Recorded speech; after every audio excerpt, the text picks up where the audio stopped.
Di pasal 100 disebutkan, seseorang terdakwa yang dijatuhkan hukuman mati, nggak bisa langsung dihukum mati, harus dikasih kesempatan 10 tahun.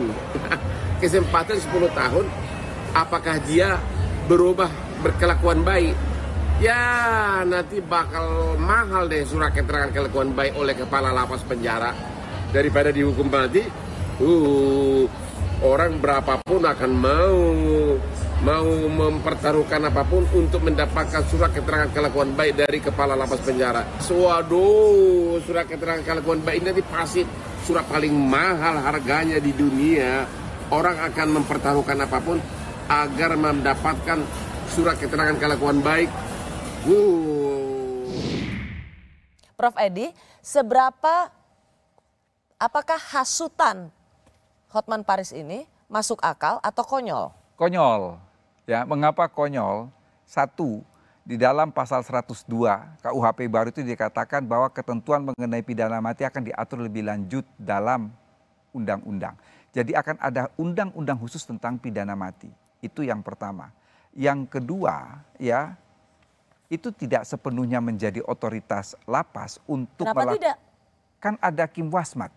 Kita sudah mengenal hakim pengawas dan pengamat melalui Undang-Undang Nomor 8 Tahun 1981. Jadi sudah cerita 42 tahun yang lalu. Ada namanya Hakim Wasmat. Apa itu Hakim Wasmat? Hakim pengawas dan pengamat yang bertugas untuk melihat bagaimana pembinaan, bagaimana putusan pengadilan memberi dampak terhadap terpidana. Itu yang tadi ingin dia katakan, hasutannya atau penilaiannya Hotman Paris itu adalah konyol. Gampang, tinggal bayar. Itu yang saya katakan konyol. Mengapa demikian? Itu tidak semata-mata hanya melibatkan teman-teman di lembaga pemasyarakatan. Ada Hakim Wasmat. Bahkan kalau dilihat dalam ayat 6 pasal 100, itu adalah berdasarkan pertimbangan Mahkamah Agung.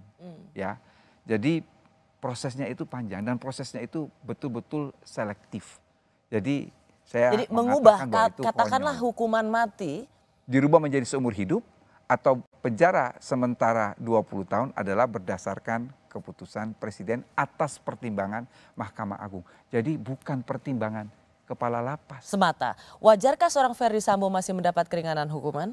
Begini, ini sekaligus saya ingin menjawab pertanyaan publik. Pertanyaannya, apakah KUHP baru ini berlaku bagi Ferdy Sambo? Dengan tegas saya mengatakan bahwa Ferdy Sambo diputus pidana mati menggunakan KUHP yang lama. Oke? Artinya apa? Ada kemungkinan dieksekusi mati jika Sambo menerima putusan itu, lalu dia tidak melakukan upaya hukum. Artinya hanya tinggal menunggu fiat eksekusi dari Presiden. Tetapi kita lihat ini kan prosesnya panjang. Sambo pasti melakukan upaya hukum, masih ada banding, masih ada kasasi. Bahkan putusan Mahkamah Konstitusi menyatakan peninjauan kembali bisa lebih dari 1 kali, tapi tidak membatasi. Maka saya kira Sambo akan buying time ya dengan melakukan berbagai upaya hukum termasuk PK, bahkan mungkin termasuk gerasi untuk menuju tanggal 2 Januari 2026 di mana KUHP itu berlaku secara efektif. Ketika KUHP baru itu berlaku, maka dia akan diuntungkan dengan KUHP baru itu.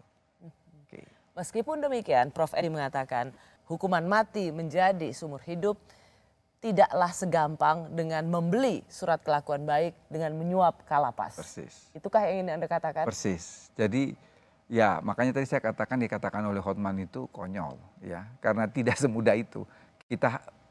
Pemerintah dan DPR masih punya tugas untuk membuat undang-undang terkait ketentuan pidana mati selanjutnya. Karena itu adalah delegasi provisio ya, jadi perintah dari pasal 102 KUHP. Baik.